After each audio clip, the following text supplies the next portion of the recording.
Boa tarde, benvidos á presentación deste libro de Roberto Mera, Alejandro Viana, un galego á fronte do rescate dos refuxiados republicanos. En primeiro lugar, como concelleira de Cultura, quero darlle os parabéns a Roberto por esta publicación e a súa editorial Belagua por pensar en Vilagarcía, en facer esta presentación. E despois, bueno, Monse fará unha rica presentación da trayectoria de Roberto e tamén, bueno, pues decir que hoxe, como dato así anecdótico, que mellor que mañán que o Día Internacional do Libro, pois estamos no día previo presentando unha novidade editorial, así que sempre é unha alegría pues, ter literatura en Vilagarcía. Despois, bueno, pues, tamén para nós este mes de abril en Vilagarcía está sendo moi intenso no tema da memoria histórica, da memoria democrática, porque tuvemos moi recentemente unhas xornadas de 3 días nos que estuvemos falando da sublevación militar, a represión posterior no período desde o 31 ao 41. Seguimos tamén co libro de ahora mesmo de Alejandro Viana afondando pues, nesa época en todo o que supuxo en Galicia e tamén eu quixera lembrar que en Vilagarcía pues, tamén recentemente, o 7 de marzo en concreto, pois ten un fito histórico para nós que a retirada da cruz falanxista da igrexa parroquial, que era unha demanda pois dunha parte da cidadanía moi importante, que levaba moito tempo esperando e que por fin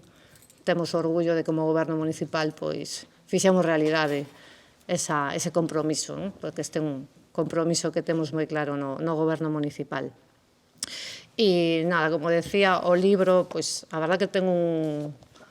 unha historia moi interesante, descoñecida para min por completo hasta este momento, unha historia casi de película, falábamolo antes,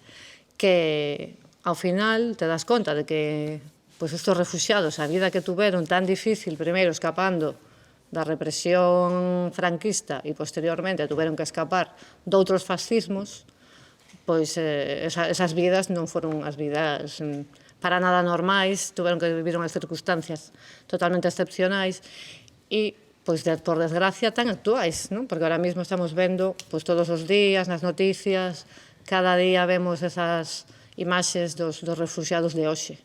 Entón, a historia dos refuxiados de hoxe, de onte, e ademais os diste, Roberto, na portada, que me chamou moitísima atención, a todas as persoas refuxiadas de onte, de hoxe, de mañá, do 2021. E agora estamos vivindo o que estamos a vivir. Así que, bueno, pois, hai que visibilizar estas historias, sigue sendo preciso visibilizar estas historias e, ademais, tan ben contadas, porque é unha novela tremendamente fácil de ler e moi amena, aínda que ten moitos datos así moi rigurosos, pero é unha novela que che leva, non? Que che leva a ese espacio, que che leva a esos lugares e tamén se aprende moitísimo. Así que, bueno, pois nada máis pola miña parte, Monse, cedo a palabra para a presentación de Roberto. Nada, pois moitas gracias. Bueno, vou dicir unha cosa que creo que non se dixo nunca nunha presentación dun libro, que é que creo que este libro non teria que existir, Roberto, sinto. Primeiro, polos feitos que conta, non? Oxalá nunca existise campos de refuxiados, campos casi de concentración, non? Como ti contas no libro, na fronteira portuguesa, onde estivo o pobo derrotado, o pobo español, que non existise, que non tivese nunca que existir o Sere, que para min é a parte máis emocionante da vida de Alejandro Viana, que non tivese que existir o exilio e que xente como Alejandro Viana, como Castelao, como Osorio, como tantos homes e tantas mulleres, acabasen afastados para sempre da súa terra. Entón, oxalá non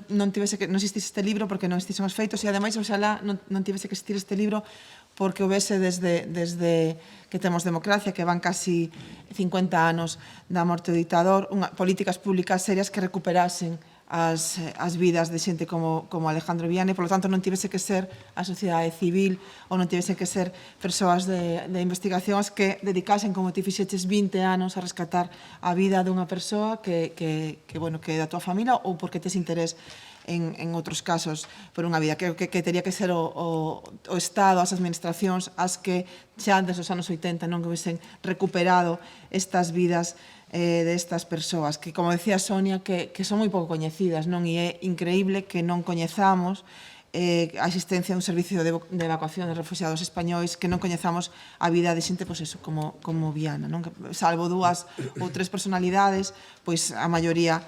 son grandes persoas, grandes descoñecidas, e iso é, creo que é unha eiva da nosa democracia, porque son un exemplo a seguir para crear unha sociedade millor. Pero como esas cousas non se deron, desgraciadamente pasou o que pasou e desgraciadamente non se recuperou a memoria das víctimas, pois é imprescindible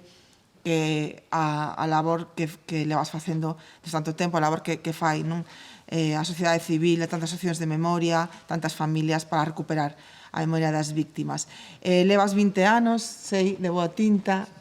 percorrendo, arrastrando as amizades aí de Salamanca, dun lado a outro, de arquivo en arquivo. É un traballo moi riguroso, notase moitísimo na lectura que está todo moi documentado. Pero a pesar disso, como decía Sonia, a mí chama a atención que a pesar da moitísima documentación recollida, da moitísimas entrevistas realizadas, que é un traballo moi didáctico e moi fácil de ler, que para min me parece dificilísimo resumir tanto, non?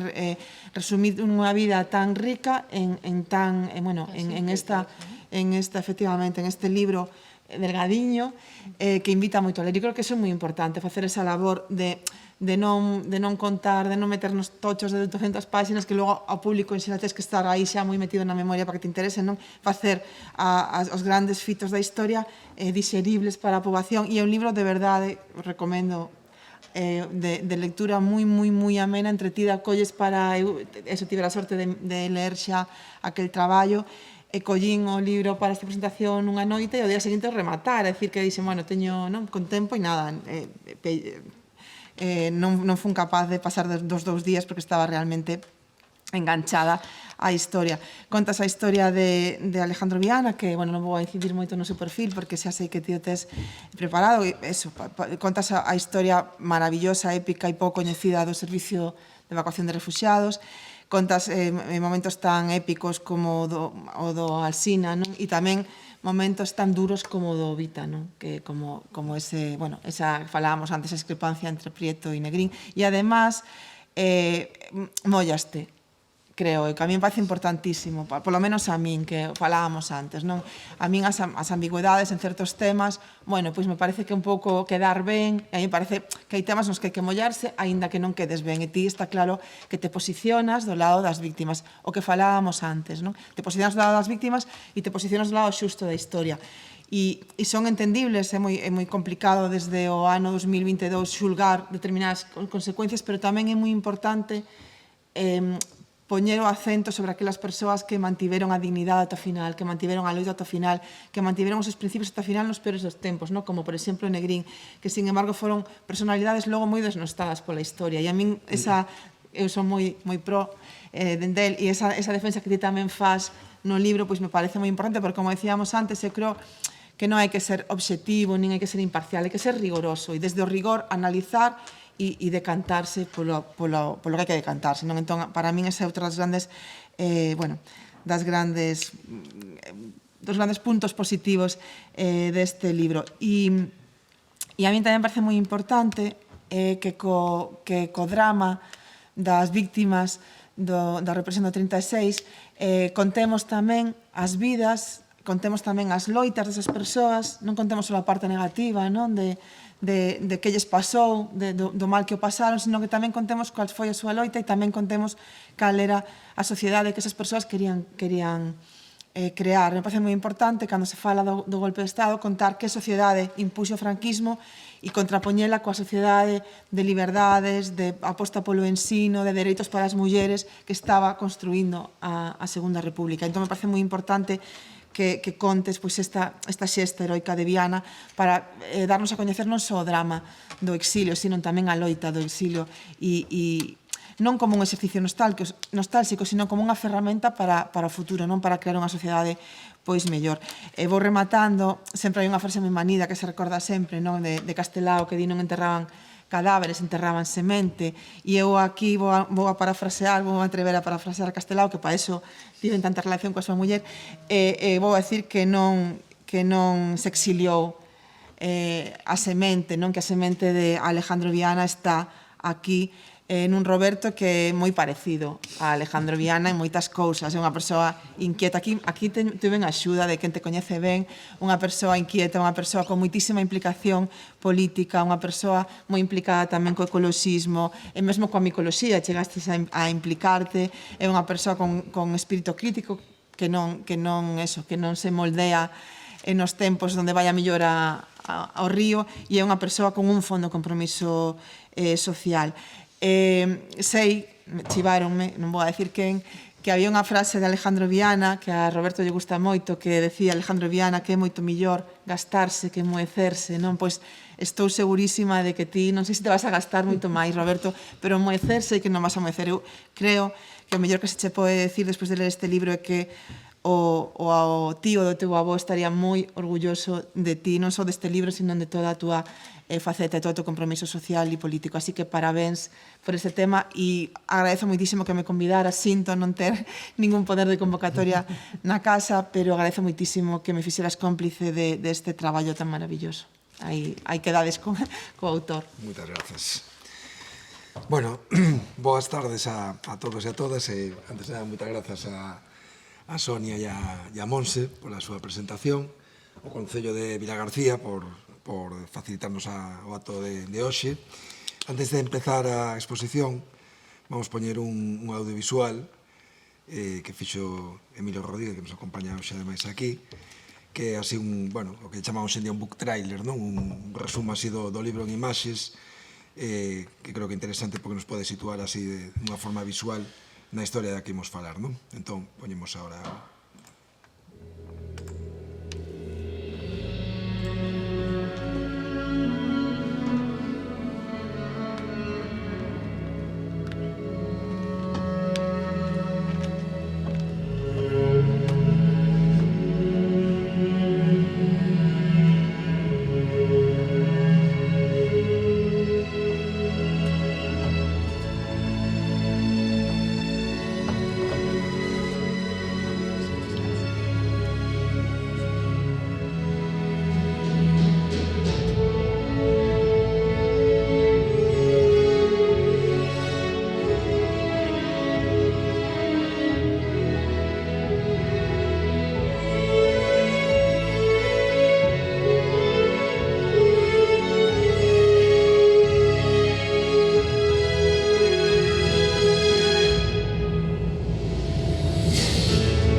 Decía antes Sonia que isto daba para unha película, xa o tráiler da película está medio feito, non?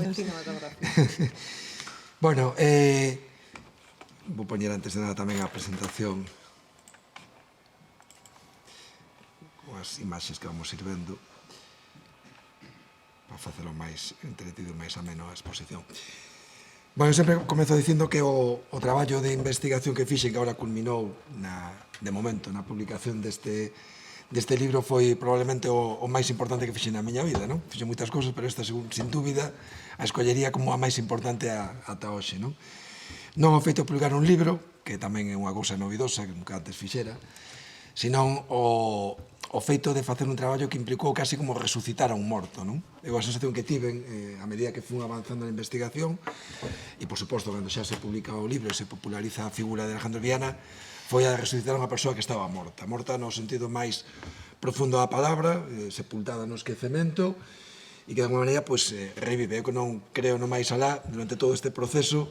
me gustaba pensar na posibilidade de que Alejandro Viana fora consciente, coñecedor de que despois de estar 70 anos totalmente desaparecido, incluso no ámbito da súa familia, máis alá das cuestións afectivas e familiares, que toda esa vida que ahora se dá a coñecer, de repente, sae desa escuridade.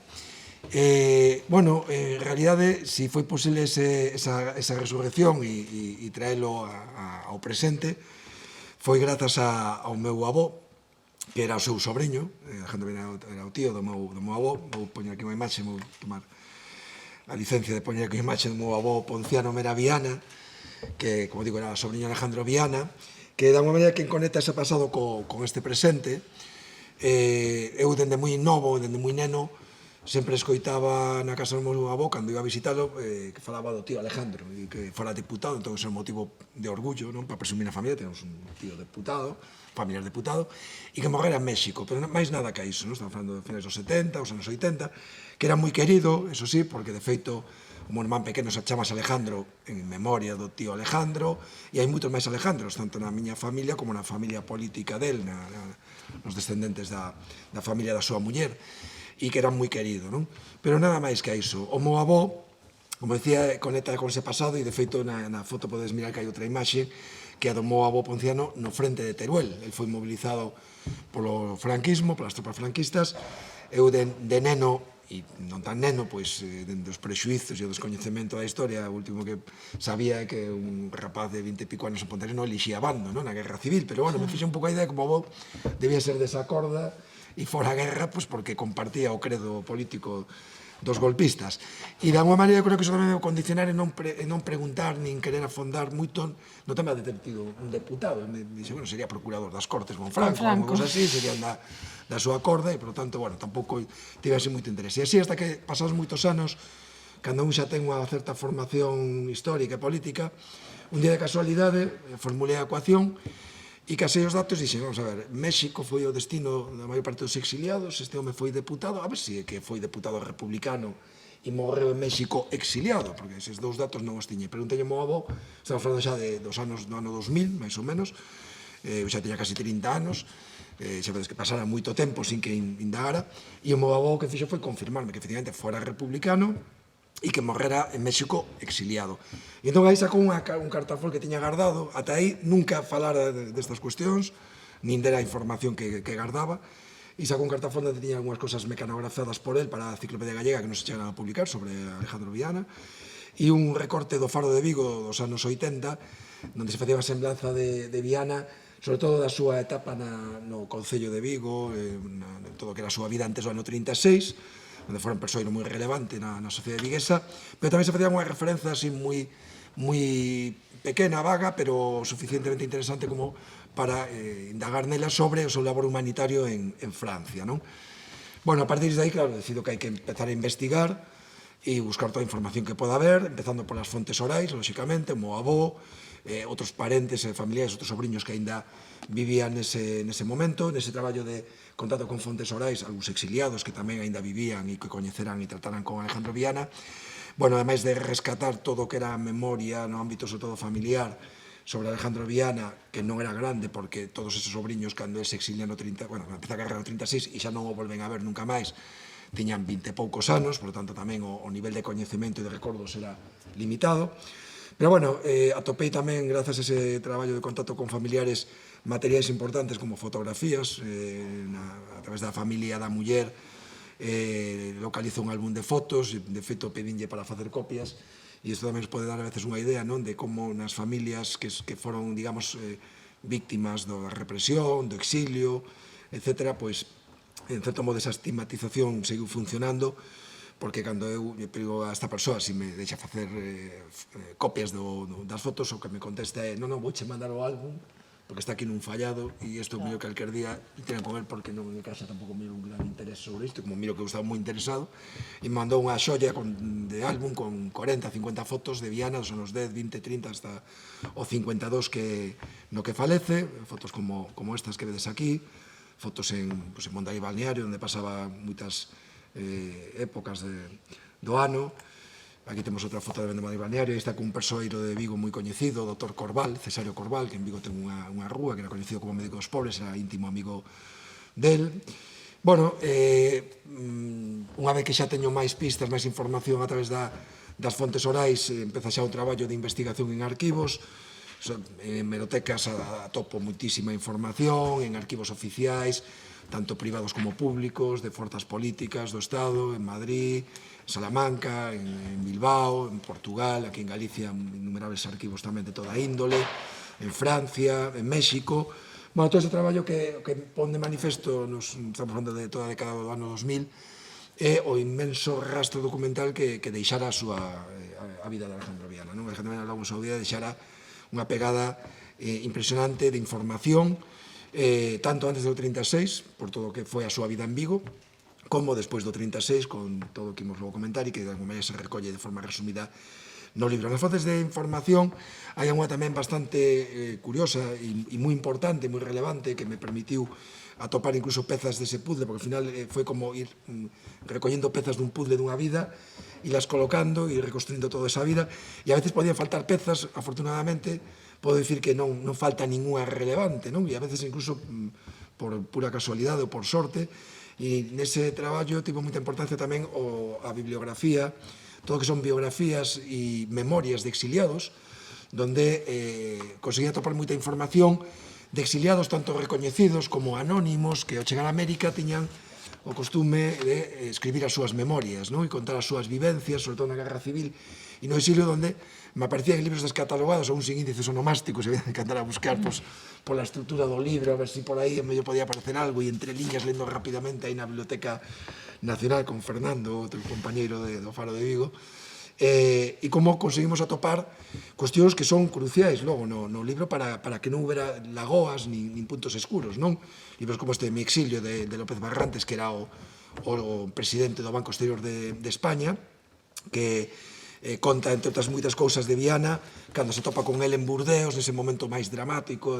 fuxindo dos nazis que acaban de entrar xa en París, e ele explica que está facendo Viana en Burdeos, como atende,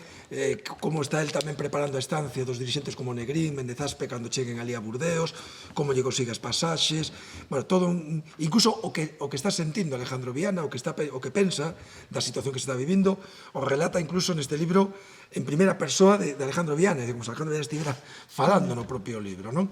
Entón, bueno, todo iso, como digo, tivo unha importancia enorme para conseguir toda esa información. Bueno, chegaron ao ano 2010, máis ou menos, xa tiña miles de documentos, tiña xa un nivel de documentación e de información suficiente como para xa contar a súa vida, non? Dende 1877 que nace ata o ano 52. Entón empezou a redactar un traballo, digamos, de investigación, un traballo académico, que acaba sendo un traballo extensísimo. Se este libro ten 260 páxinas, se o traballo de investigación que teño actualmente o trasladamos este formato, estamos falando de 1600 páxinas, non? Iso tamén nos dá unha idea, dentro do punto cuantitativo, do que foi a vida de Alejandro Viana e o que dá de sí, non? Con todo, aínda que en 2010 aproximadamente ese traballo redacto, e ademais podo ler yo o meu avó, que viviu hasta 2013 con 101 anos e a cabeza moi lúcida, e me quedei coa satisfacción de que escoitara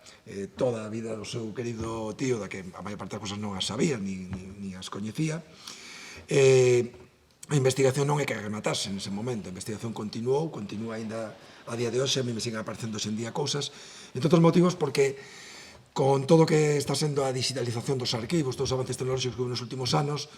pois, por un lado, facilita moito o traballo de investigación, obviamente, e por outro permite que un descubra cousas que o mellor nunca as chegaría a topar, non? Poño aquí este exemplo, as cartas a Bernardino Machado,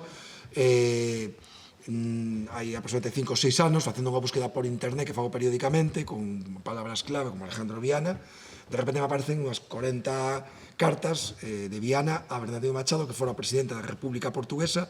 que se exiliara a Galicia, a Guarda, cando a ditadura de Salazar, e que me permiten descubrir que Alejandro Viana fora o anfitrión de Bernardino Machado en Galicia, que lle prestaba todo tipo de apoio, que daba tamén apoio económico aos exiliados, pagándolles a súa pensión en Vigo, a exiliados portugueses, A mí nunca se me tería ocurrido ir á Fundación Mario Soares, a Portugal, ao Arquivo Bernardo Machado, a buscar nada sobre Alejandro Viana, porque non tiña ni a máis mínima pista, ni o máis mínimo indicio de que tivera ningún tipo de relación con este home. Pero como digitalizaron estas cartas, as colgaron na súa página web, puxeron cartas de Alejandro Viana ao Bernardo Machado, facendo a búsqueda, de repente me aparece todo isto, non? Bueno, como isto, nos últimos tempos me teñen aparecido teses doutorais feitas en Bos Aires sobre as sociedades galegas de Bos Aires, no traballo cos exiliados, donde aparece muitísima correspondencia viana que está en Bos Aires, que non tiña tampouco idea desa relación epistolar que había con esas sociedades, ata non hai moitos anos, non? Bueno, como digo, eso foi e sigue sendo, digamos, unha realidade de hoxe, por eso digo que a investigación seguramente non rematará nunca, porque aínda me quedan moitísimas cosas e moitos lugares os que ir a investigar. Aínda hai pouco se montou a Fundación Juan Negrín en Canarias, donde hai pouco conseguín xa contratar, porque estaban aí catalogando todo o que tiñan, e xa simplemente polo que son os índices dos fondos, sei que hai moitísima documentación de Alejandro Viana, con toda a seguridade. O mellor non me aporta nada novo, descoñecido, moi relevante, pero sei que aí terei que ir a Canarias 15 días, e non de vacacións, sino a mergullarme en todo o que hai ali, porque tampouco teñen casi nada digitalizado, entón hai que facer ese traballo máis de detalle. Bueno, cando xa ese traballo está feito, e máis alá de que o coñece a familia, e algún artigo publicado en unha revista local como Pregón, de Lido Corpus e tal, era evidente que había que dar a coñecer, non? E a mellor maneira de facelo, obviamente, era publicando un libro, non? E aí se plantexan tres retos. O primeiro, resumir. E eu de resumir son bastante desastre, non? E se na prórroga ten esa componente afectiva e que todo che parece interesante, todo o que tes escrito toda a investigación, pois ao principio non sabían por onde recortar, e cada cosa que recortabas como que sufrías, non? E ademais tiñas esa sensación de que estabas privando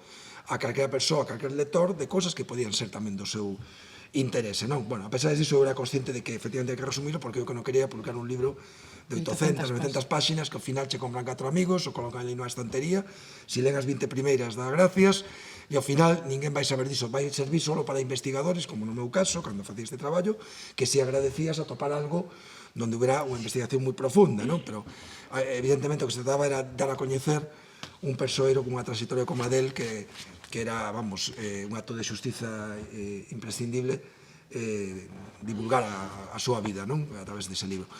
Resumiro, se conseguiu resumir, porque son 260 páxinas e desde o punto de vista cuantitativo non é complicado, digamos, lelo, se lee con rapidez, non?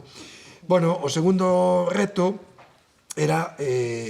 intentar facelo ameno, porque claro, outra investigación que tiña era un traballo moi denso, con moitísimas citas, notas a pé de páxina, citando todas as fontes de onde salía cada unha das cuestións que se afirmaban, e, claro, eu a priori tamén dicía, bueno, e como consigo que isto sexa ameno e non unha cousa densa, lenta de ler, con unha linguaxe moi académica? Eu de dotes literarias, vamos, cero patateiro, non teño nin idea. Non te creo. Non. Ahora vou explicar por que pode parecelo, pero non son dotes miñas. Eu estou acostumado a facer demandas judiciais, notas de prensa e pouco máis, non? E cando me puxen entón a redactar, digo, a ver, como fago para que isto? Porque eu era consciente de que si había, digamos, unha historia con uns tintes épicos moi potentes e tamén era, digamos, desperdiciar un potencial que había na propia historia, facer ao final un traballo aburrido, non? Porque a historia en sí xa daba para que fora entretida e interesante. Bueno, depois de darle moitas voltas, atopei a solución, e se finalmente o libro é entretido, ameno, parece por momentos casi como unha novela, non? Onde hai como incluso diálogos entre personaxes, non é tanto mérito meu como mérito dos materiais que atopei, non? E a decisión que tomei tamén de botar man deses materiais, é dicir, en vez de contar eu a historia, na medida posible, poñer os protagonistas a falar por eles mesmos, coa ventaxa, ademais, de que naquela época a xente escribía dunha forma que non tenía que ver como escribimos hoxe en día, non? Escribía dunha forma case literaria, non? Parecía coidando moito as expresións, o vocabulario, e de feito me conta por iso, porque un día estaba empezando a ver, bueno, vou empezar a escribir isto, e estaba lendo cosas de Alejandro Viana, e estaba vendo como iba a explicar eu o que Viana decía, non? E como darlle un toque un pouco máis estilístico, non? De tipo de novela, como lle queramos chamar. E me conta, dixe, pero para que vou a explicarlo eu? Si él o conta perfectamente e ademais con un estilo que é o tal para para chegar a xente dunha forma entretida. Entón, o que me fixe foi limitarme a escoller ben os materiais, porque eran moitísimos, resumir aquelas cousas que eran herramientas interesantes, e logo engarzalas ben, facer unha estrutura de capítulos curtos que permitan manter o interese de pasar dun capítulo a outro,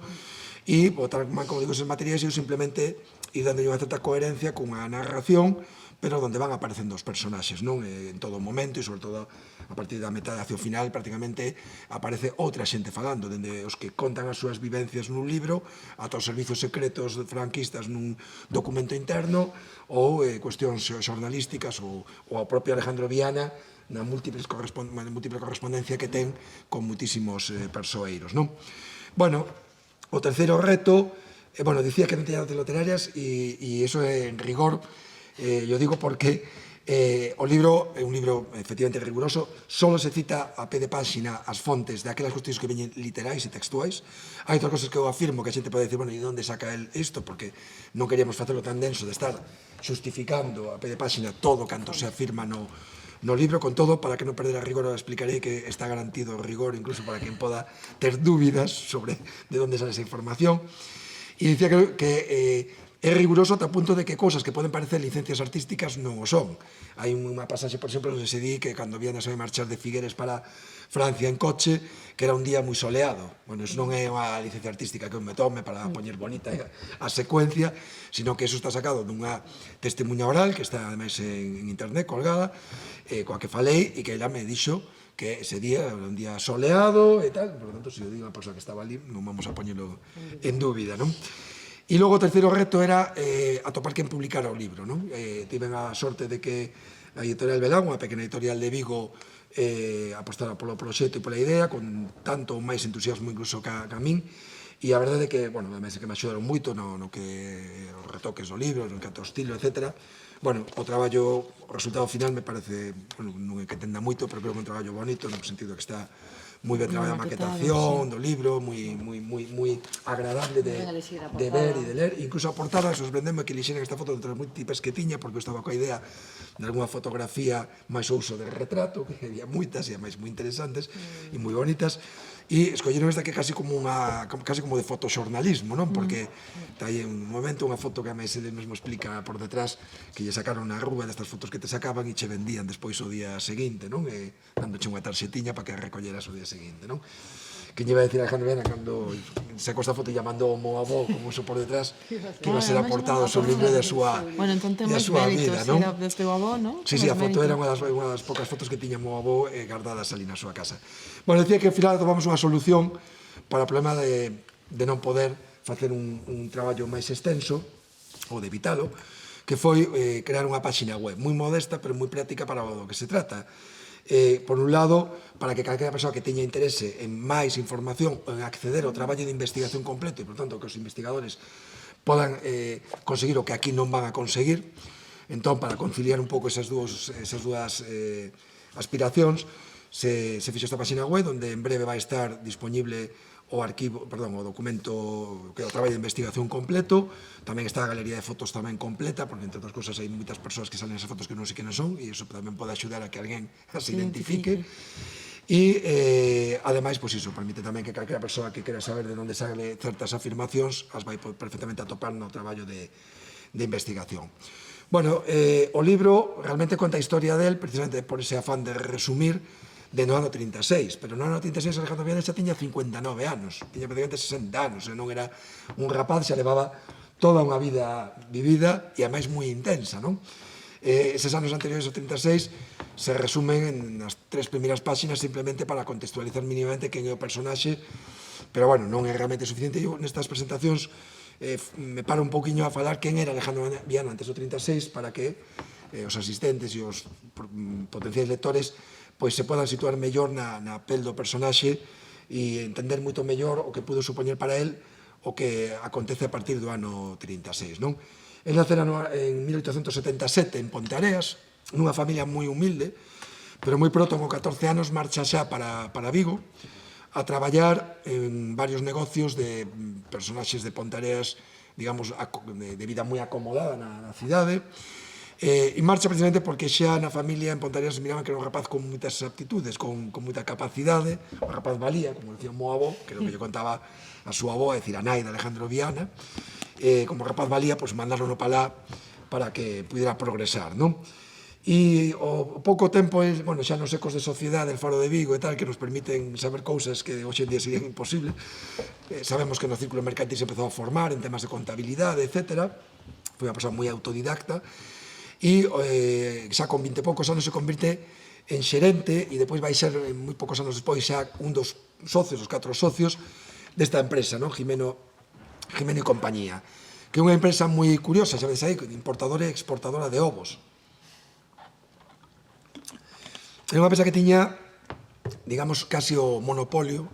da recollida de ovos no sur de Galicia e no norte de Portugal ata Matosiños, con almacéns por todo o país, con representantes en moitos lugares que se encargaban de recoller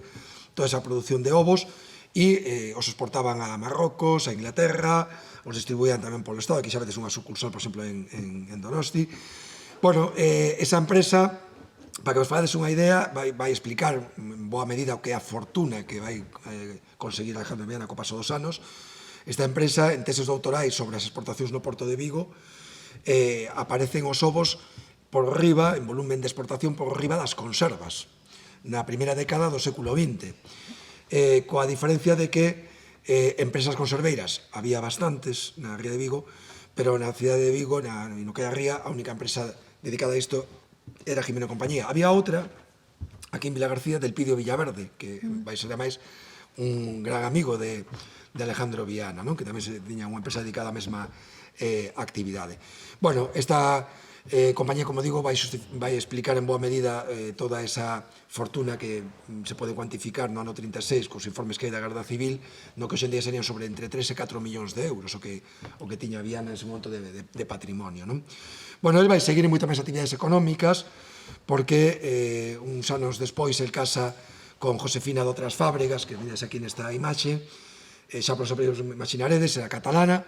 de familia que viñera para cá nos tempos da Salgadura, xa nesta época eran conserveiros. Alejandro Viana se fai conserveiro, se converte tamén en conserveiro, de feito é un dos directivos da Asociación de Conserveiros da Ría de Vigo, é o representante dos exportadores do Porto de Vigo, tamén nesas dúas primeiras décadas do século XX, vai estar emitido en moitísimas iniciativas empresariais, vogal da Caixa de Aforros de Vigo, accionista do Banco de Vigo, é un dos promotores do Estadio de Balaídos. Bueno, en definitiva, vai estar metido en moitísimas actividades, como digo, económicas, e, por tanto, un persoeiro moi industrial e un persoeiro da burguesía viguesa dos máis coñecidos na cidade nesa década, que ten un trato moi directo con familias como os Curbera, os Fadrique, é dicir, todas estas familias coñecidas do ámbito da conserva e da industria viguesa. No ámbito social,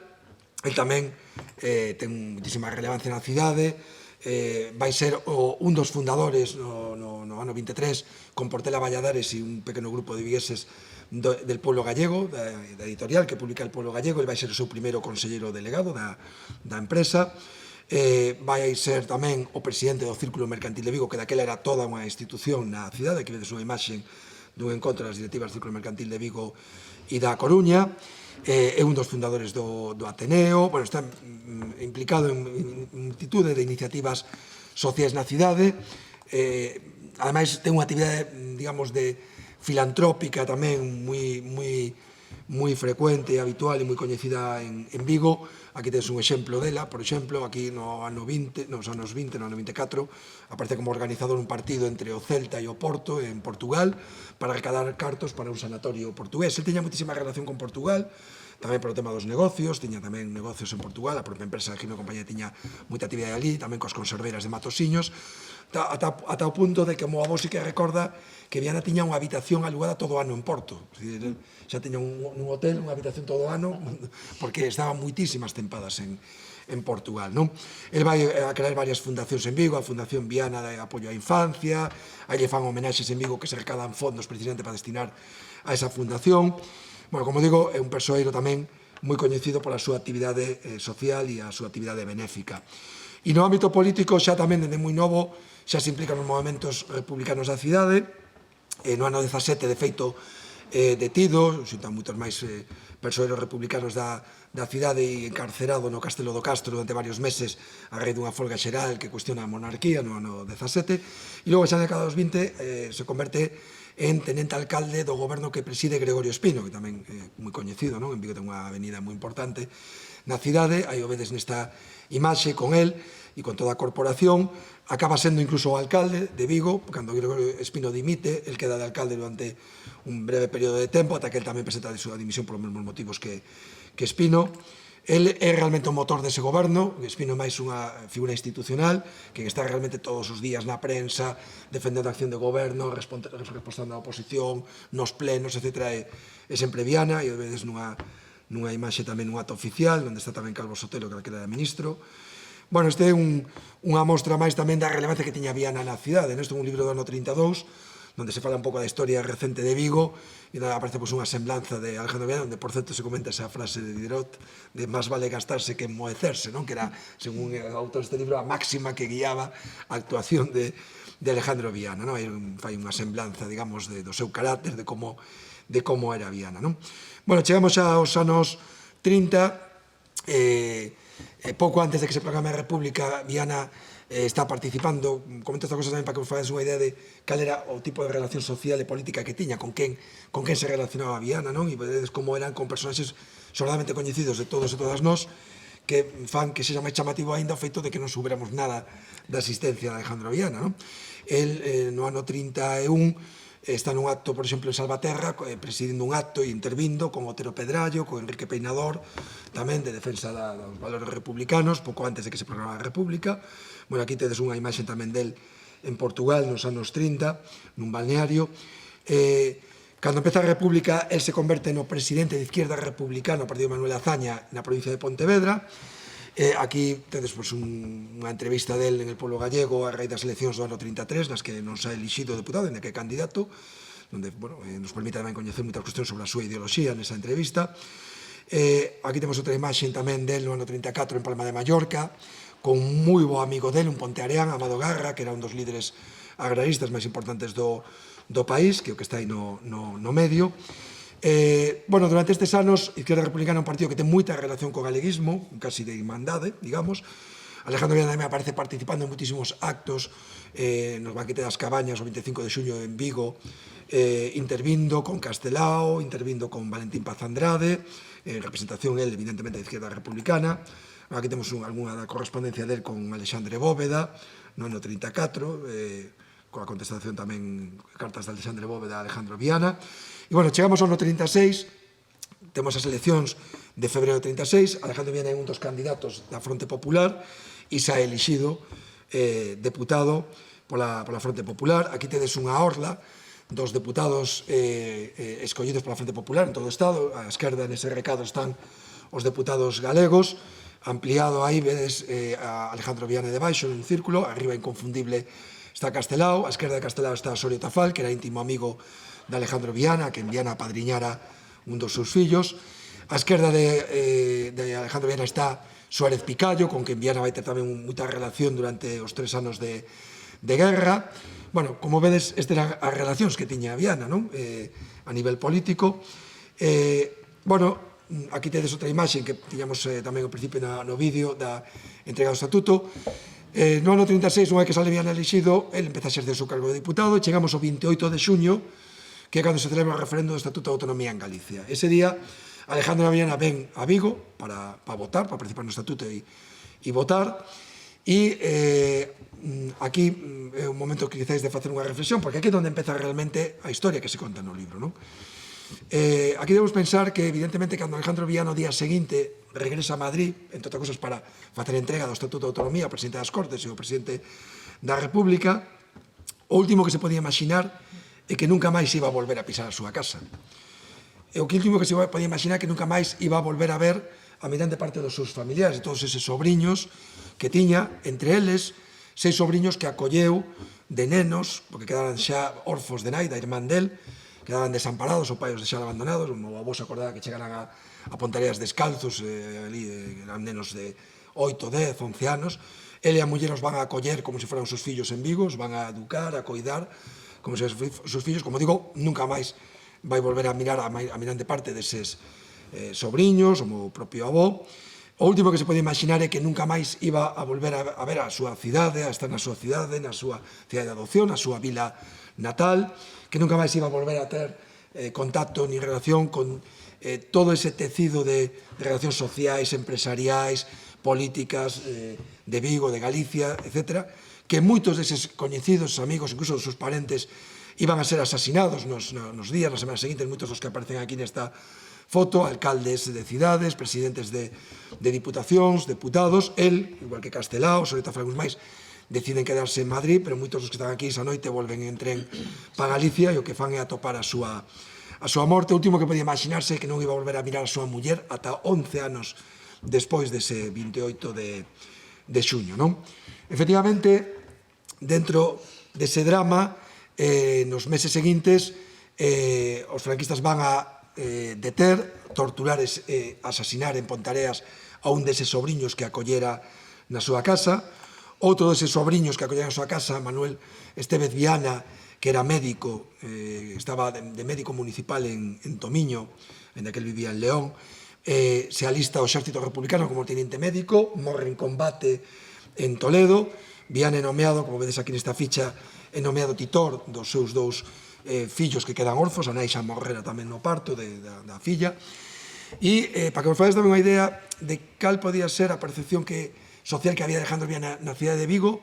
e o fío do que estou comentando esta tutela, Enrique Blaine, que fora o primeiro alcalde republicano da cidade de Vigo, detido, está encarcerado depois do golpe de Estado, enfermo, acaba morrendo no cárcere, enfermo, e nas súas últimas vontades designa a Alejandro Viana e a Eugenio Fadrique como titor dos seus 6 ou 7 fillos. Evidentemente, en ese momento non sabía como iba a acabar a guerra e, por se ao final a cousa saía ben, pois decidiu que os seus fillos quedaran a cargo de Alejandro Viana. Eso nos pode dar tamén unha idea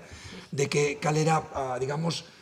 o concepto social que había Alejandro Viana na cidade de Vigo nesa altura, non? Bueno, durante a guerra vai estar sempre ao lado do goberno republicano, primeiro en Madrid, logo se desplaza a Valencia, participa en todas as cortes, as sesións de cortes que se celebran durante os 3 anos de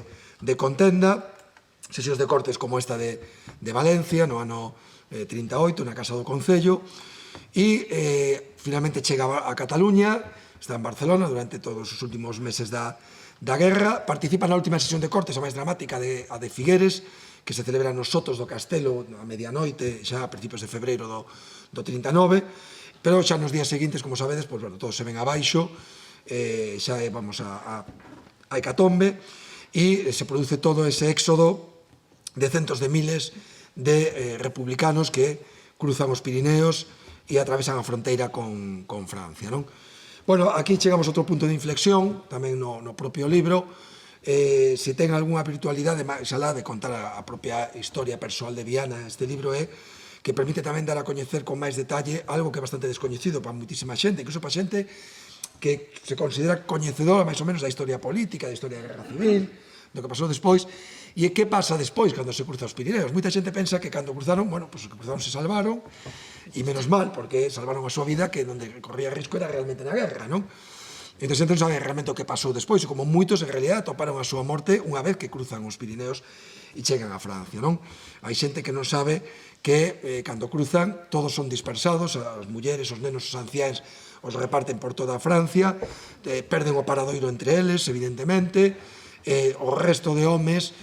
varios centos de miles, son recluídos en praias, que realmente se chamaban campos de concentración, non de exterminio, pero sí campos de concentración, o que hoxe chamaríamos campos de refugiados, pero que ni siquiera reúne as condicións do que hoxe entendemos por un campo de refugiados. Eran simplemente praias con alambradas, ao principio, na primeira semana, sin tan sequera teito, onde tiña que facer buracos para protexerse do frío do vento nun inverno moi duro como foi o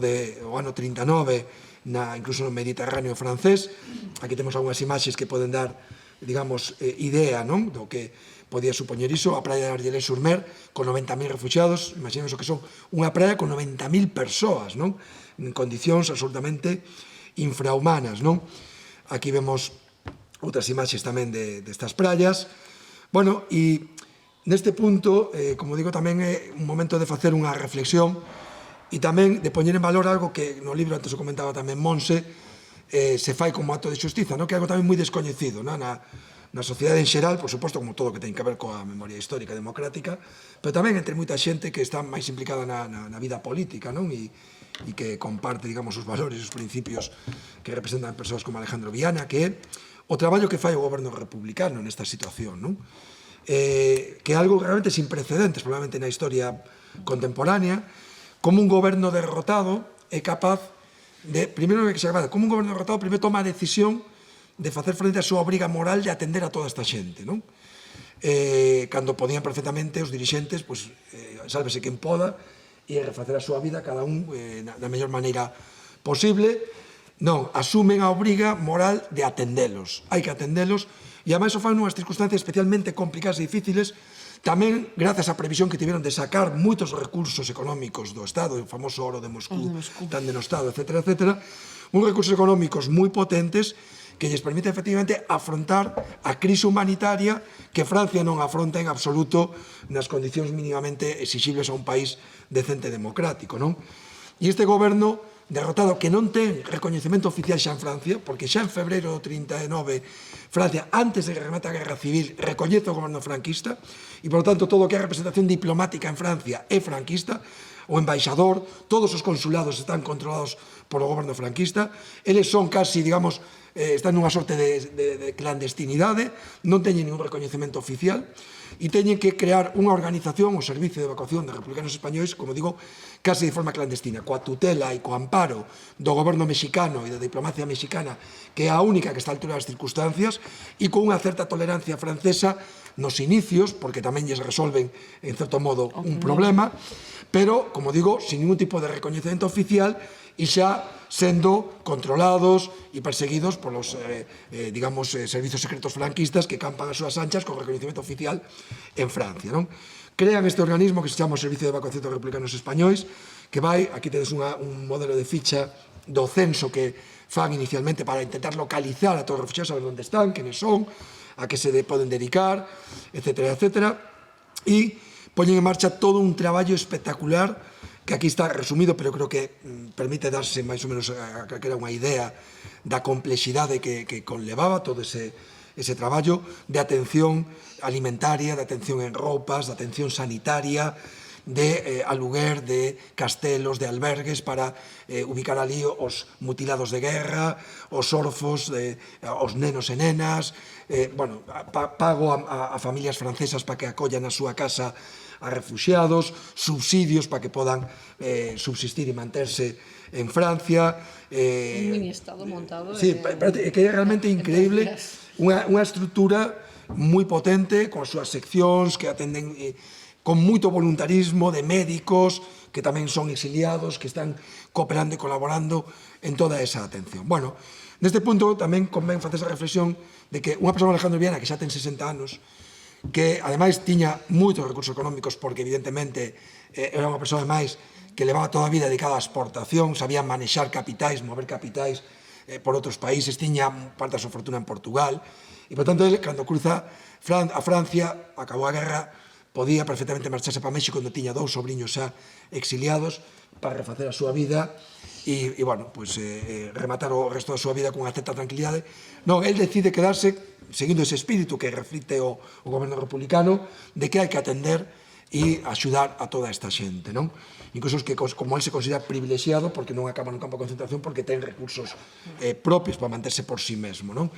Bueno, el decide entón quedarse e asume a responsabilidade que lle encarga o goberno de Negrín de poñerse ao frente dunha sección deste servicio, que é a sección de emigración, a que especificamente se vai encargar de organizar embarques colectivos, fletar barcos para ir sacando a miles de refugiados cara a América, basicamente, para que podan ali refacer a súa vida sabendo que non poden xa regresar ao Estado español. Ben, el é o que vai a organizar con máis funcionarios, evidentemente, non unha actuación individual, pero que vai a estar ao frente da organización de barcos tan coñecidos como Méxique, como o Ipanema, donde, se non me equivoco, donde marcha Florencio Delgado Gurriaraga, que se dedica este ano ao Día das Galegas, moitos outros intelectuais, políticos, xente moi coñecida de todo o Estado, que marcha estes barcos, o Sinaya, outro barco mítico tamén do exilio español, o barco Winnipeg, este barco que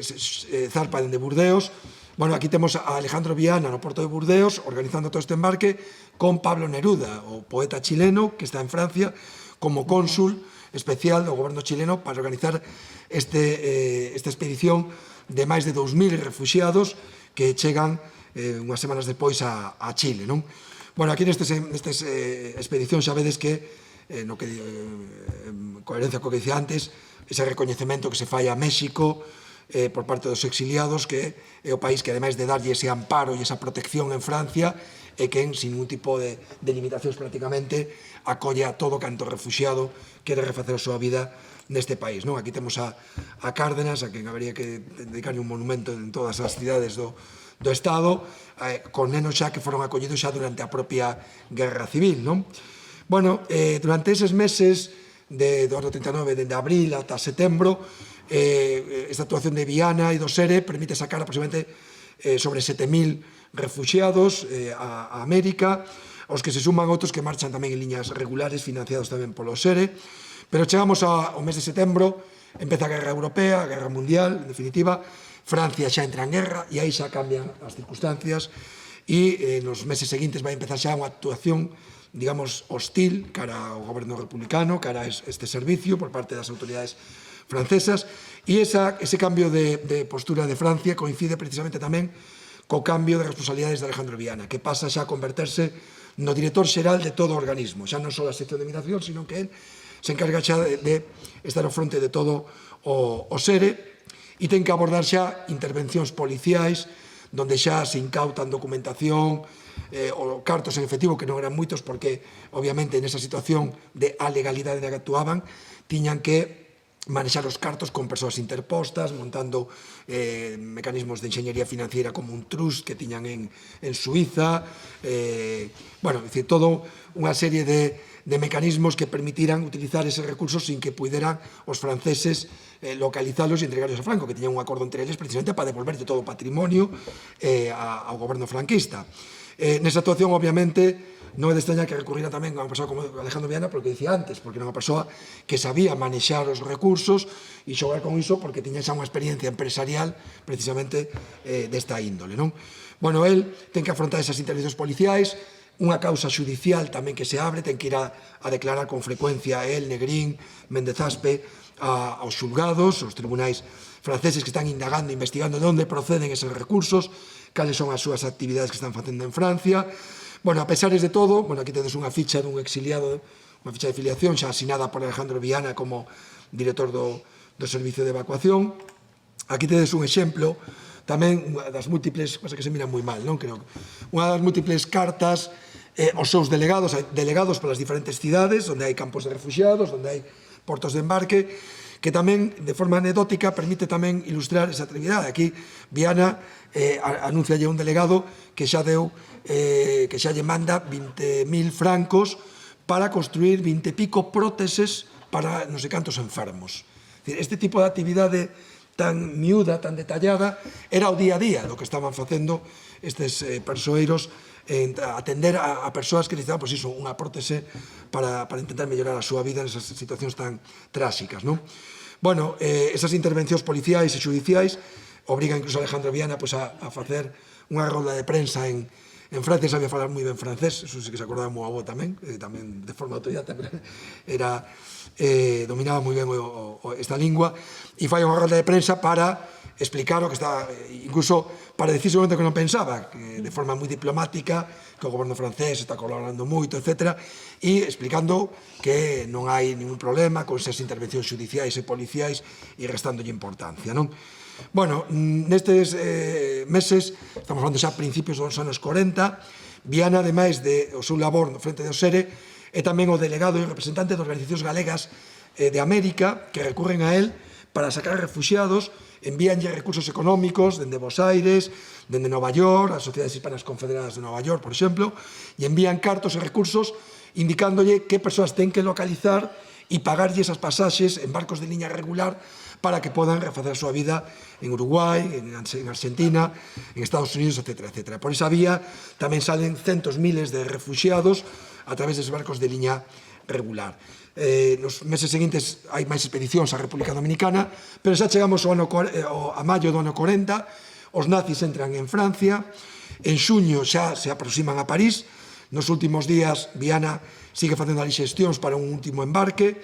pero 2 días antes de que os nazis entren en París, ele escapa xunto a centos de miles de persoas rumbo a Burdeos. En Burdeos aínda é capaz de organizar un último embarque, o embarque do Cuba, onde marchan 500 refugiados, entre eles a meirande parte dos poucos traballadores do SERE que todavía quedaban en Francia. Neses días, el tamén organiza en Burdeos, algo que aparece nesas memorias do exiliado López Barrantes, organiza o aloxamento e a estancia de Negrín, do ministro de Facenda Méndez Aspe, de Casares Quiroga, republicano galego, que tamén é moi amigo de Alejandro Viana, 15 dirixentes republicanos que escapan dende París protegidos polo embaixador mexicano e que en Burdeos, como digo, están un par de días, coa intervención tamén de Viana, e que finalmente consiguen marchar nun barco carboeiro grego nas adegas con identidade falsa mexicana. E aí surde unha interrogante que me fago durante a miña investigación, que é e por que Alejandro Viana non se marcha, non? Claro, como non marcha no último barco que fleta cando xa Burdeos está sometido a bombardeos, donde xa se sabe que Francia vai a firmar un armisticio, que os nazis van a ocupar Francia, que eles están sendo controlados por franquistas que están agardando xa ter estas complicidades para poder actuar, digamos, con absoluta impunidade, que saben que son perseguidos, que hai un desexo de detelos e de entregalos a Franco.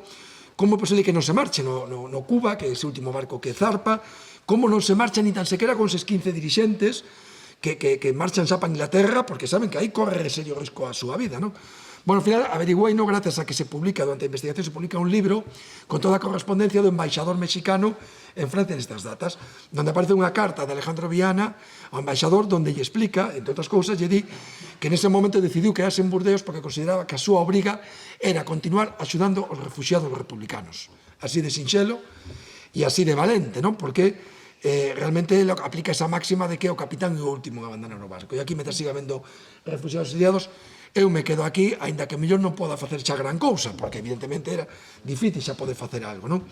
Bueno, eso é poñer en risco a súa vida, e efectivamente se verifica que pon en risco a súa vida,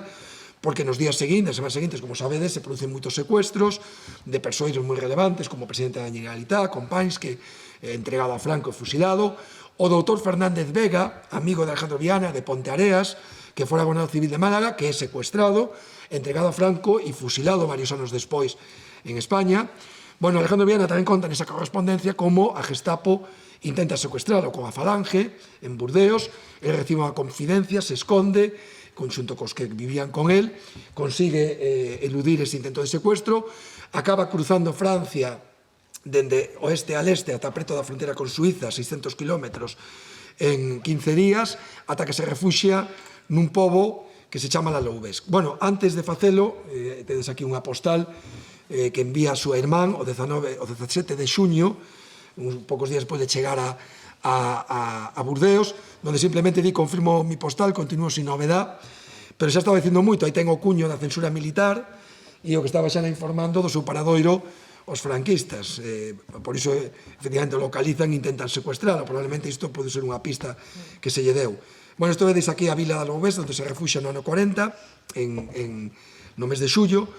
Estas fotos non son fotos sacadas de internet, son postais del e dunha persoa que acompaña durante a Guerra Civil e que tamén ten responsabilidades no SERE, que é Pastor Candeira, de Pontareas, diputado provincial de Izquierda Republicana, que sempre vai estar con él en todo este periplo. Uns meses despois se trasladan aquí a Sanary-sur-Mer, na costa francesa, cando xurde a posibilidade a través dos mexicanos de poder embarcar para sair de Francia. Ao final ese embarque se frustra precisamente pola intervención da Gestapo e dos franquistas, que teñen noticia de que van a embarcar eses 200 republicanos nun barco que Alsina, e finalmente en xaneiro do 41 consiguen embarcar aquí neste buque o Alsina, donde van centos de xudeos, de austríacos, de checos, de persoas de outras nacionalidades europeas que fuxen dos nazis, e donde lle fan sitio a 200 republicanos, entre eles Alejandro Viana, que saibamos moi ben como consigue pasar desapercibido nos controis da Gestapo e da Falange que se fan a pé de escaleira no barco, non? Bueno, este barco tiña que leválos en 3 semanas ata Bos Aires, e o que se presumía que iba a ser xa unha viaxe para, por fin, digamos, sair de toda esta traxedia, todo este drama, se acaba convertindo nunha nova odisea, non? Como se dunha maldición se tratase. Cando chegan os poucos días a Dakar, a capital de Senegal, o barco se atopa impedido de continuar a viaxe, por non ter o permiso dos ingleses para cruzar o Atlántico, se fan correr en serio risco de ser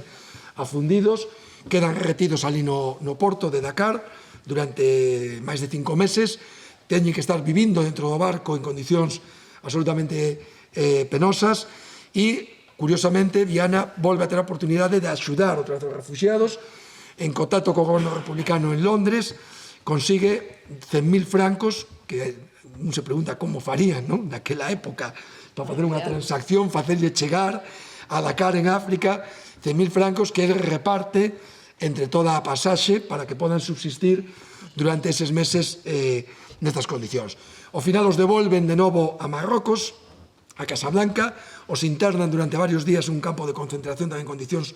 durísimas, das que consiguen sair grazas á intervención do cónsul de Buenos Aires, de Argentina, perdón, en Casablanca. El se instala logo nun hotel da cidade marroquí e dende aí volve a facer novas xestións co Consulado de México en Marsella, co goberno republicano, co embaixador da República en Londres. Este é un exemplo das cartas das que explica as xestións que está facendo con Lisboa para intentar embarcar en barcos que fleta un organismo xudeo dende a capital portuguesa. Bueno, depois de numerosas xestións, tanto del, cos mexicanos, como de outro organismo humanitario que hai en México, consiguen finalmente embarcar en outubro de 41 este barco que se chama Ocuanza, que o leva finalmente ata México. Ali entra xa como asilado político en novembro do ano 41, prácticamente 11 meses despois de partir de Marsella, con toda a incertidumbre, que isto tamén é algo a ter en conta, non? É dicir, nós agora xa sabemos todo o que pasou, e sabemos que todo acabou moi ben, dentro do que cabe para él, pero hai que poñerse no lugar de Alejandro Viana e pensar que dende o ano 36, durante estes 5 anos, ata que en novembro 41 consigue chegar a México, isto é unha sucesión, digamos, de incertidume continua, non saber que vai pasar o día seguinte, que vai pasar na guerra, se vai ganar, se vai perder, despois en Francia, cando xa empeza a Guerra Mundial, cando xa os alemáns entran en Francia, cando hai que esconderse, depois no barco, todos os días sin saber se te van a repatriar, porque había incluso ese risco de que lo repatriasen a España. É unha sucesión de incertidume tras incertidume que supoño que dende o punto de vista psicolóxico sería un desgaste increíble, non? Bueno, uns anos despois chega xa a súa muller, no ano 47, Josefina. El se instala en México, é capaz de refacer perfectamente a súa vida, compra unha farmacia duns emigrantes de Pontareas que tiñan en México DF, o converte nun próspero negocio, e, bueno, el, aquí vedes imaxes del coa súa muller por México, mantén a súa actividade política con intensidade durante todos eses anos.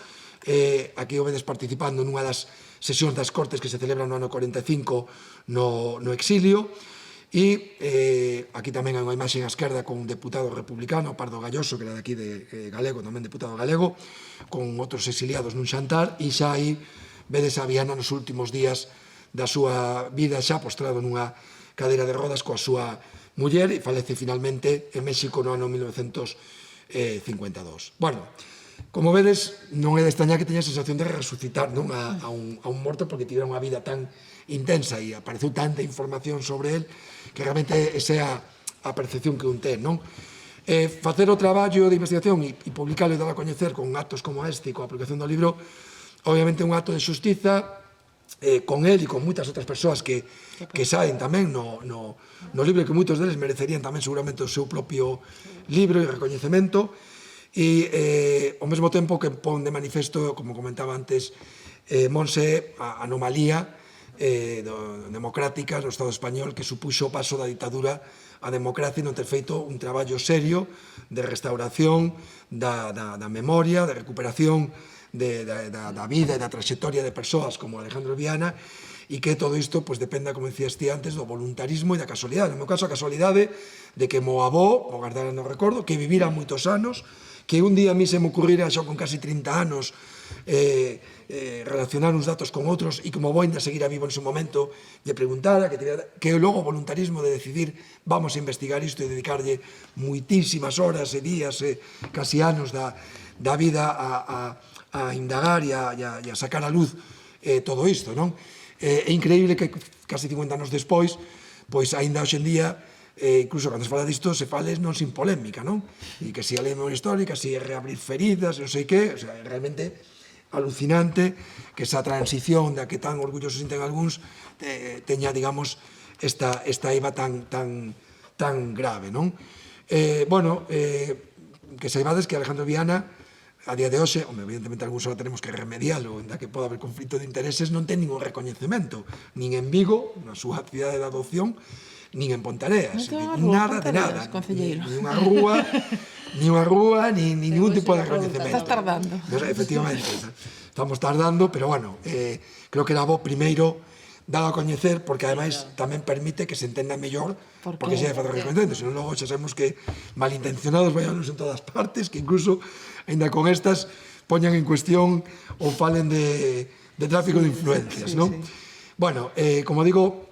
pon de relevancia todo iso, tamén pon de relevancia algo que eu creo que moita xente tamén saca esa conclusión e é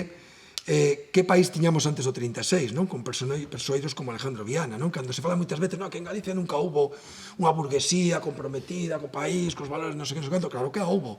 O que pasa é que acabaron con ela, non? E o seu legado, depois de 40 e pico anos de ditadura, non quedou, realmente foi imposible que pudera quedar. Que sería este país si persoas como Alejandro Viana e tantos outros que moitos saen do libro e sairán, porque eu espero publicar tamén o libro do 36 para atrás algún día,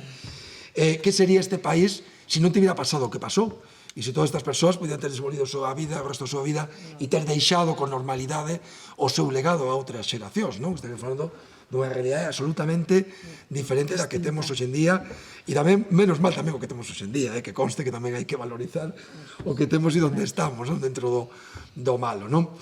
Bueno, ese recoñecemento chama moita atención cando un ve personaxes que salen, en un caso como Gilberto Bosques, que sale o cónsul de México en Marsella no libro, cando aquí veces que se chama, bueno, Schindler galego, é unha cosa así moi comercial, non? Para que se entenda con dúas palabras de que pode ir ao libro, ainda que as comparacións... Sí, as comparacións son odiosas, pero hai un historiador que me di con razón, e con certa gracia, di que eso incluso en rigor non está ben históricamente, que en realidade Schindler debería ser o Alejandro Viana alemán, porque é posterior, ademais, claro. Claro, e incluso dende o punto de vista cuantitativo, etcétera, e de dificultades, en certo modo, porque, bueno, el non tiña mala relación con nazis, ainda que logo fixera iso as escondidas, eles son casi uns clandestinos, etcétera. Temos o Schindler mexicano, Gilberto Bosques, que efectivamente axudou a moitos xudeos, ademais dos españoles republicanos. Temos o Schindler portugués, Aristides Sousa, que en Portugal ten un museo dedicado en Vilar Formoso, na fronteira con España, que chama Fronteira da Paz, onde os portugueses presumen de Aristides Sousa, que foi un diplomático que en Burdeos durante varias semanas tamén expediu visados para moitos xudeos que poderon escapar a Portugal e que ten un recoñecemento impresionante, se vedes en internet, libros, documentais, recoñecementos oficiais, etcétera. E, claro, xa digo, non hai que establecer comparacións, pero actuaban baixo paraguas diplomático dos seus países, é dicir, bueno, arriscaban a súa carreira e tal, pero non era o mesmo que o que fixeron persoeiros como Alejandro Viana, que aquí son absolutamente uns descoñecidos, non? Eu creo que isto pon evidencia o sangrante que hai na día de hoxe o que está pasando no Estado español con todo o que é a recuperación da memoria democrática e que efectivamente moitos historiadores, xornalistas, xente que están bastante empapada isto, cando nas presentacións me acompañan, moitos sempre din, non? Que están sorprendidos porque prácticamente nin escoitaran sequera o nome nin falar do personaxe, non? E logo cando miran o que hai detrás e a vida que hai, que se non chega a ser por esa casualidade ese voluntarismo, que todo isto podía ter quedado no esquecemento, sería imperdonable, non? Para unha sociedade que se chame democrática, non? Bueno, eu xa vos dixen que o de resumirse me daba mal, entón, xa mirachedes que din exemplo dilo. Nada, remato entón agradecéndovos a vosa asistencia e a colaboración do Concello tamén para celebrar hoxe este acto e nada, pois, si facer o traballo foi resucitar a Viana, cada vez que fa un acto onde haxa as persoas que haxa hai alguén,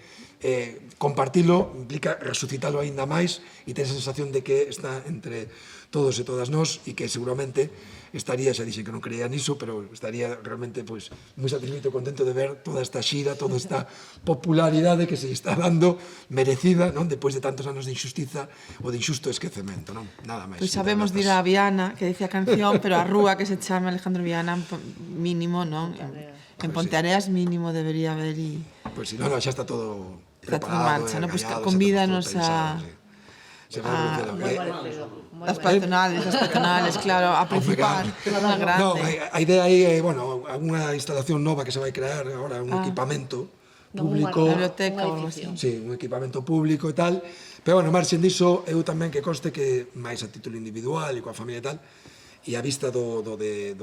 hai en Portugal, Montar algún... hai que ser ambiciosos. Bueno, pois museo. E hai que ir a eso, a crear unha fundación, evidentemente, tamén para dar esa cobertura tamén, porque ahora mesmo non hai nada, nin asociación, nin nada, non? E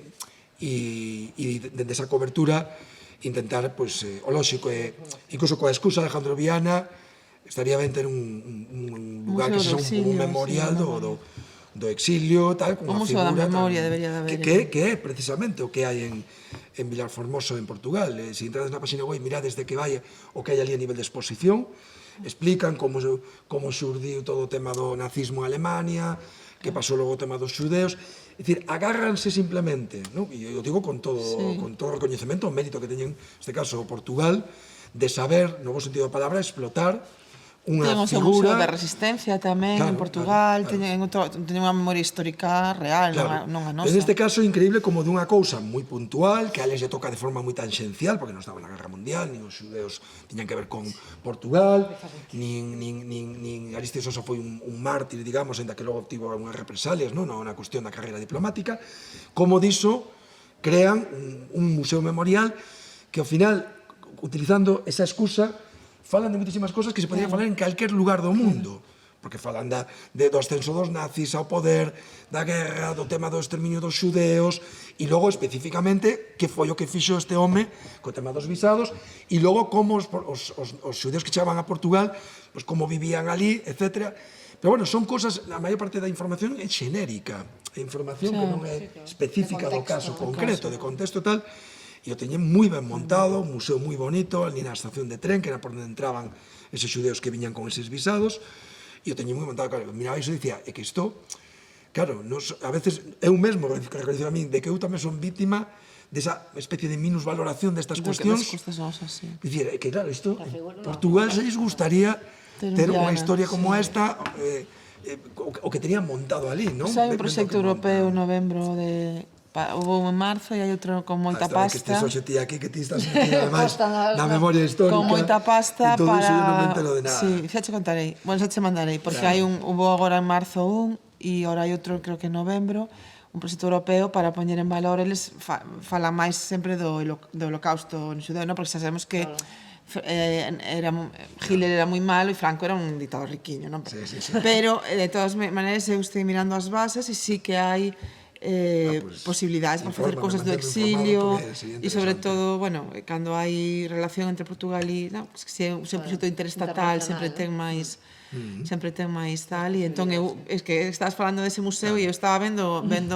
perfectamente encaixado nese proxecto europeo de financiación, ademais que ahora mesmo co auxe da ultradereita na Unión Europea hai moitísimo interese en fomentar, de feito a España non fa máis que tirarlle as orellas a ONU e todo polo que está facendo coas memorias do franquismo, non? Unha e outra vez reiteradamente o relator da ONU dos Dereitos Humanos está botándolle a bronca a España, non? Sempre. E hai un interese moi grande en Europa por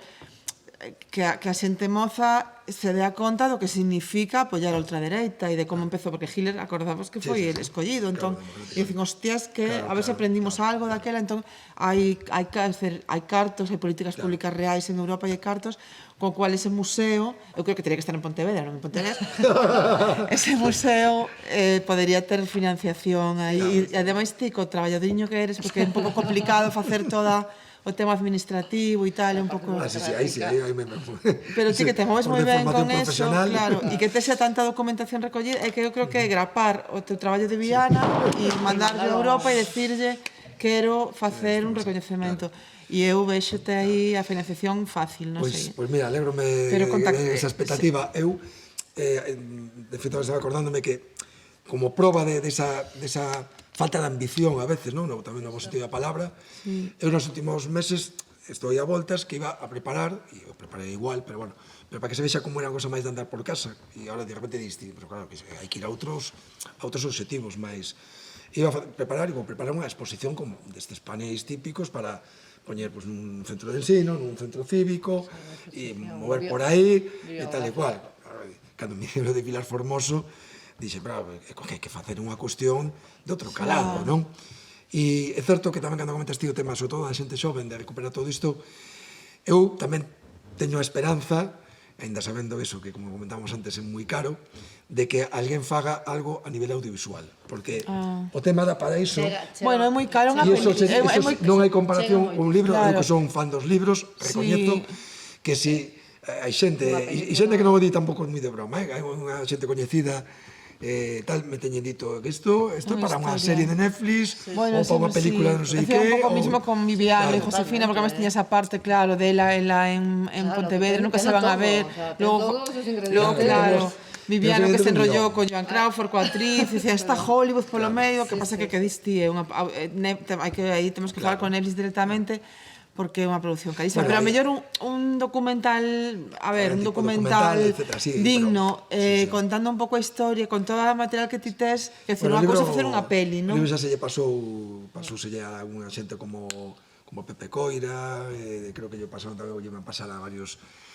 directores de cine galegos, que o audiovisual galego está máis moi potente, e bueno, a ver se se anima alguén a facer algo, porque pagaría pena. Un documental que podas pasar nunha clase 40 minutos e tal, sería importante. Se non, temos ese catálogo do Pasado por Vir, que é esa idea túa que dis, non? De que pasaría neste pasado que estaba empezando a ser mal, porque, por exemplo, Bóveda estaba aí no núcleo de Celtia, por exemplo, non? Estaban aí, entón, hai proxectos que temos a Pescanova, proxectos que temos aí que estaba xente desa, entón, ese proxecto de Deputación que é o Pasado por Vir quere falar disso, decir, ese pasado hai que rescatar esas ideas, esos proxectos, entón temos aí un catálogo de conferencias, a tes máis que preparada, metemos no catálogo, eu de Viana me sorprendeu cousas que eu nin tiña, idea. Mirei cosas no Faro de Vigo, sobre todo, en prensa, de intervencións del, sobre cuestións empresariais sorprendentes para a época, non? Nos anos 10, un discursos de defensa da excelencia empresarial,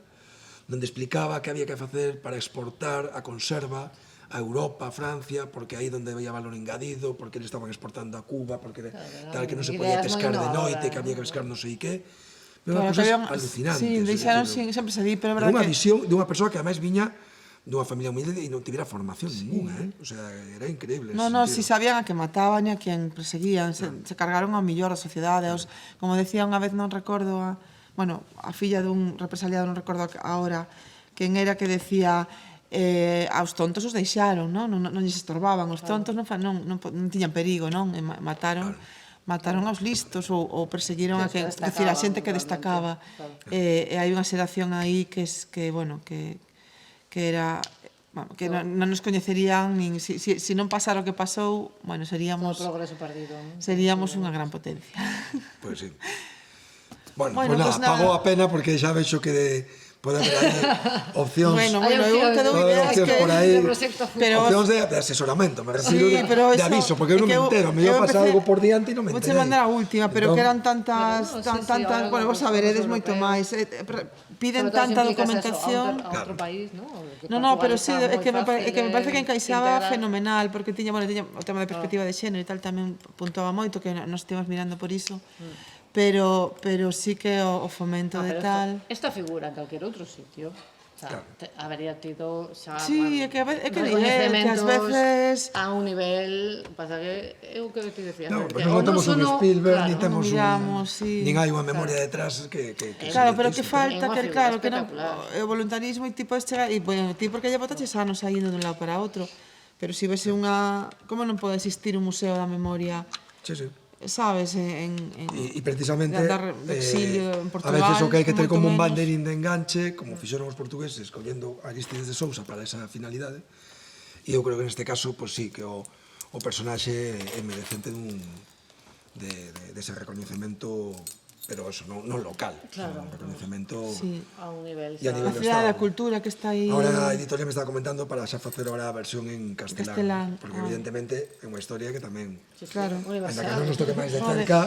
No, pero a máis está... Porque hai outras son que son todos máis exiliados locais. de todo o Estado, non? Pero el fala máis... Ele estaba... Era parte do goberno, o sea, do Parlamento español, do goberno español, o ser era español, que decir que non era unha cuestión Claro, como por falar iso. de castelao a millor, Pois que era máis... saíron La miles e diputada miles nacional, claro. Claro, de exiliados que eran de todas Castelao partes do tamén, pero Estado. tiña máis a visión de aquí, ¿no? Pero él foi parte No, do aquí SERE, fai que era unha un organismo actuación que estatal. atinxe aos exiliados